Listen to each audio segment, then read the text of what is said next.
positif, positif, là, mais c'est sûr que ça restera toujours. Puis oui, la journée contre l'homophobie, puis la transphobie le 17 mai, en fin de compte, tu as, en fin de compte, on va en parler de ton émission de radio après avoir parcouru les 5 livres que j'ai. Donc, on s'en va, en fin de compte, dans Escale parisienne, qui Ouais, a été écrite à Ada Group, qui est une très belle émission, très belle édition, maison d'édition comme les autres. Donc voilà, Escale parisienne. Et la préface ouais, a été écrite par Michel Doré, qui est un ouais. sociologue de la sexualité. Et en fin de compte, j'ai invité Michel Doré à l'émission Témoignage de vie, puis il avait accepté. Donc l'entrevue va avoir lieu dans les prochaines semaines. Donc c'est un grand honneur. Wow. J'ai beaucoup de ses livres. Là, il est en train d'écrire son 30e livre. Wow. Oui, Donc, lui, il est prolifique, hein, puis et il n'est pas prolifique. jeune jeune, là. Ouais, ouais, c'est ça. Il est retraité de l'enseignement universitaire et son dernier livre, c'est La masculinité anti-toxique. Donc Ouais. ça pogne, ça. On parle toujours de masculinité toxique, mais on va parler, en fin de compte, de ton. En fin de compte, c'est un livre d'auto-fiction. Oui. Donc, il y a des choses qui collent à ta peau. Ça veut dire que c'est toi qui es là-dedans. C'est toi qui es remanié, en fin de compte. C'est pas tout à fait toi. Il faut le dire que ce n'est pas une Oui. autobiographie. C'est des Non. choses qui t'ont arrivé, mais tu as remanié, puis c'est pas tout à fait à 100% ce qui t'est arrivé. Donc, en fin de compte, c'est une histoire d'un auteur québécois qu'il s'en va, en fin de compte, à Paris, je pense que c'était dans un salon du livre, si je me trompe pas. Dans une rencontre littéraire à une Dans- librairie, puis je pense que je oui, l'identifie dans le livre Les mots à la bouche parce que là, il n'y a pas beaucoup de librairies connues queer à oui, Paris, oui, c'est coutume de le dire, là. Oui. oui, oui. Vas-y, dans les librairies, là, c'est dans une librairie parisienne, et Oui. en fin de compte, il rencontre un homme, parce que les deux sont homosexuels, et en fin de compte, cet homme lui raconte que il était l'amant, en fin de compte, de l'ex-conjoint de cet homme-là qui était en librairie là, parisienne qu'il avait rencontré. Donc, Alors, oui, tout oui, ça, c'est vas-y. vrai en passant. Oui, Oui, là, ça c'est vrai, ça. quand je dis aux gens, il y a des choses vraies, c'est sûr que j'ai changé les noms.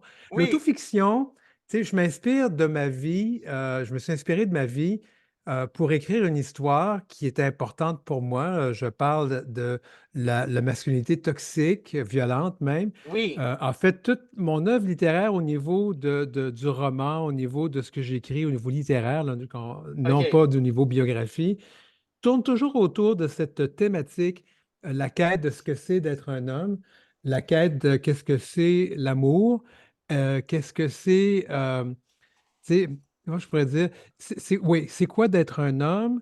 Est-ce qu'un homme a le droit d'être efféminé? C'est quoi d'être efféminé? Est-ce que oui, c'est, tu sais, j'ai beaucoup de questions que je me pose. C'est là-dessus, c'est une quête qui est innée en moi. oui, Tu sais, maintenant, quand je dis aux gens que c'est de l'autofiction, c'est parce que c'est des questions que moi, je me pose. J'écris pour poser des questions. Est-ce que je trouve les réponses? Oh boy, pas tout le temps, en fait, presque jamais. oui, Mais ce livre est inspiré de... J'ai vécu de la violence dans une relation de couple. C'était pas le but de ce roman au départ, c'est arrivé comme ça en l'écrivant. oui, Et là, j'ai laissé aller le flot de l'écriture et ça raconte l'histoire d'un auteur québécois qui sort d'une relation où c'était très violent. Il a vécu, je raconte l'épisode de violence, oui, qui est à peu près dans ce que j'ai vécu, à quelques exceptions. C'est sûr que j'ai ajouté des choses parce que c'était plus intéressant au niveau dramaturgique. Et oui, d'ailleurs, l'autofiction, c'est ça. Tu prends ta vie, tu la réécris selon, tu améliores certaines choses, tu empires certaines autres, pour en faire un tout qui est une bonne histoire à lire. Alors, j'ai beaucoup travaillé là-dessus. Cette personne-là, donc, rencontre à Paris Christophe, c'est pas le vrai nom, mais et le trouve très beau, puis il se dit, ben là, ce serait peut-être le temps que je m'amuse. L'invite à prendre un pot. Les deux commencent à jaser. Ils parlent de leur conjoint ou ex-conjoint dans le cas de mon personnage central. D'ailleurs, il n'y a pas de nom, je ne l'ai jamais nommé dans le livre. Et là, dans la discussion, Christophe lui dit, ben moi, j'ai un copain que je fréquente, il est aussi agent de bord dans une compagnie aérienne, pour se rendre compte quand ils partagent les photos sur leur téléphone, Oui, que c'est la même personne. oui, Et que donc, ce personnage-là, qui s'appelle André en fait, en anglais, André a une relation avec Christophe en même temps qu'il est marié à le personnage central. oui, Et il est d'une jalousie épouvantable. Ça, je pense que pour le psychologue, le formateur en psychologie que tu es, tu vas oui, comprendre. oui, Il a une jalousie épouvantable. Il est contrôlant envers oui, le personnage central. Puis oui, là, on comprend souvent que les personnes qui sont contrôlantes comme ça, c'est parce elles mènent une vie qui est peut-être pas exemplaire, là. Fait que oui. c'est une façon de cacher ces travers-là. Ouais, c'est sûr que le psychopédagogue en moi, comme j'avais dit dans les autres émissions des radios, parce que j'ai jamais appartenu à l'Ordre des psychologues du Québec, je suis pas psychologue clinicien, mais le psychopédagogue en moi commente aussi. Donc, c'était en fin de compte, c'était une relation en fin de compte qui était une relation toxique. Ça, tu le dis Oui, dans ton livre aussi, où il y avait de oui, la violence verbale, psychologique, physique. Il y avait aussi de la dépendance affective parce que le oui. personnage principal est resté dans cette relation-là, en fin de compte, qui ne lui convenait pas. Mais en fin de compte, c'est dans le livre, je me rappelle pas, mais c'est qui avait mis fin à la relation? C'est-tu le... Ben, c'est le coup de poing au visage qui a mis fin Ouais, à la relation. oui, c'est Quand ça. André a frappé, là, il est parti. Oui, Et c'est là qu'il s'est rendu compte, mon Dieu, il faut que je sorte de là. Moi, je t'avoue que quand j'ai vécu ça, oui, euh, puis, tu sais, des fois, là, quand les gens disent, mais t'aurais dû quitter la relation, t'aurais non, dû faire ci, on comprend pas. non, Quand tu es amoureux, tu dis, ça va mieux aller, tu te rends pas compte dans... Puis, tu sais, la violence, ça vient pas tout d'un coup, hein. ouais, C'est très graduel. Et j'avoue que même moi, j'y ai contribué parce que des fois, je faisais des choses juste pour le faire fâcher. Je me dis, ben, si t'es pour me faire chier, je vais faire la même chose avec toi.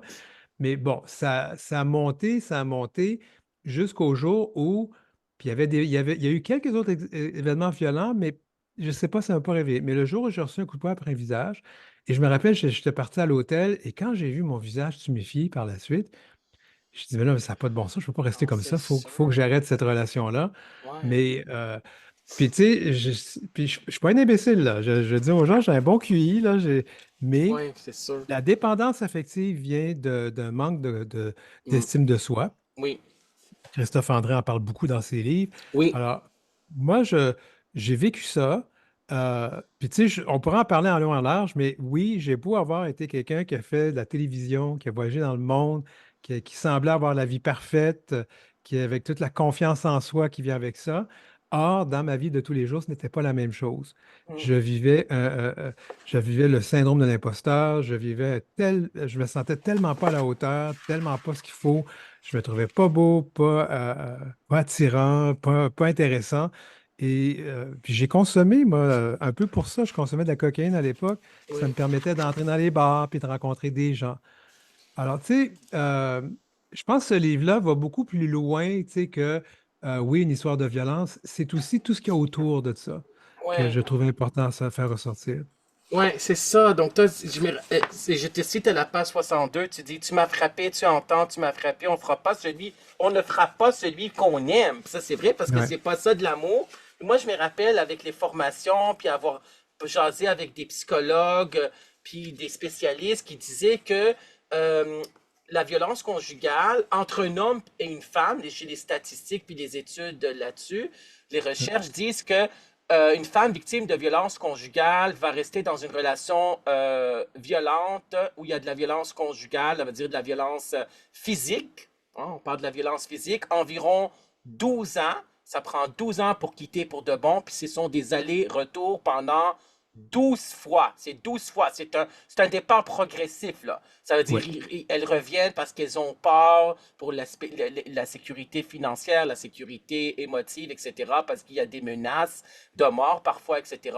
Mais est-ce que tu as lu des études? Je ne sais pas si... Je ne vais pas te mettre trop dans le spot, là, si c'est non, c'est non. Mais est-ce que tu as lu des études par rapport au ARCHA qu'on appelle les hommes ayant des relations sexuelles avec des hommes? C'est combien d'années la durée? Est-ce que tu Je pense sais? que je me rappelle pas d'avoir vu des statistiques là-dessus. Ouais, Il faut dire que la violence, il y a des études qui se font. À ouais, l'époque, j'avais contacté là, je vais citer un nom, j'espère que je ne me trompe pas, mais Valérie Roy de l'Université Laval à Québec qui fait un grand travail Ouais. avec, entre autres aussi Michel Doré. Oui. Il n'y a pas tant de documentation on n'a pas beaucoup documenté cette violence-là, plus maintenant. Ah, ok. Mais je t'avoue qu'au moment d'écrire le livre, non, je ne savais pas ça. Je me suis fié un peu à ce que les études qui existaient sur les relations de couple d'hommes disaient et aussi ce qu'on disait sur la violence conjugale en général. Oui. Et c'est vrai qu'il y a des allers-retours. Moi, j'ai été avec cette personne-là, je ne la nommerai pas, Oui. pendant 9 ans. Oui. Et la violence physique est arrivée à la fin, mais il y avait toutes les autres violences qui étaient là. Exactement. Puis, Exactement. ouais, puis tu sais, les crises de jalousie, là, c'était Ouais. incroyable. Ouais. Puis, si bien que je me croyais que j'étais, ben, c'est vrai que je suis peut-être pas une bonne personne, mais je faisais rien de mal, là. Tu Ouais. sais, moi, je me rappelle qu'il m'accusait, il dit, ben là, t'es parti en tournage en Afrique.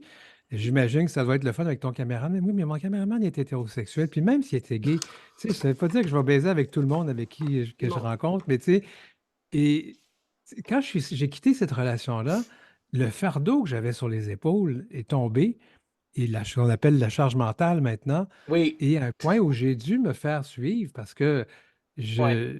tu sais, quand tu n'as pas cette charge-là, ton cerveau fonctionne, puis il en réfléchit un coup, là, puis tu te remets en question.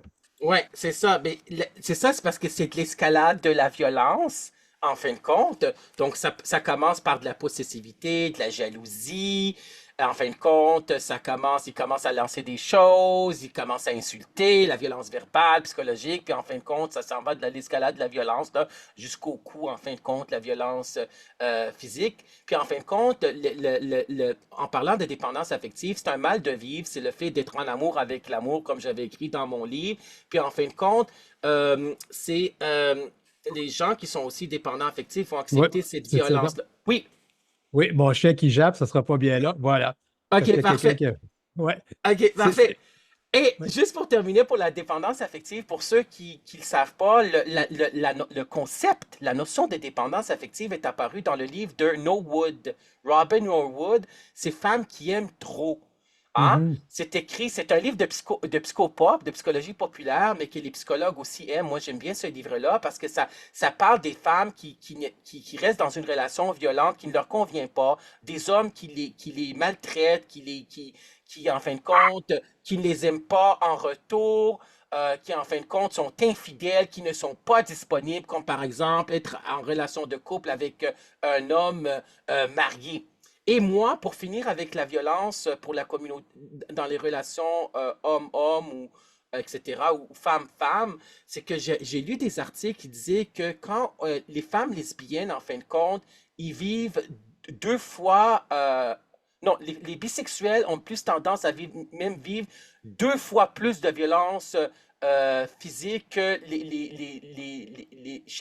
dans les couples hétérosexuels. Et chez les lesbiennes, c'est même rendu trois fois plus, là, selon les études, là, la violence. Là. Donc, parfois, c'est des études qui sont quand même inquiétantes. Là. Oui, oui, oui. Il y a toute une réflexion à faire sur notre société en général et en particulier dans le cadre de cette violence-là, oui. Ouais. Donc, on va aller dans les deux romans que j'avais achetés dans le temps, mais c'est des gros, gros romans, là. Le 400 premier, pages. Oui, Rue Sainte-Catherine-Est, Métro Baudry, Denis Martin Chabot, roman édition La Semaine. OK? oui, Puis en fin de compte, quand c'est écrit Métro Baudry, ben en fin de compte, on a les couleurs de l'arc-en-ciel gay, en fin de compte. oui, Donc voilà, voilà pour un de tes romans. Donc ça, oui, c'est un gros roman qui est quand même de plus que 345 pages, là. oui, oui. Donc là, ça, Ben, ça... Oui, vas-y. en fait, ça, c'est un de mes premiers projets littéraires. D'abord publié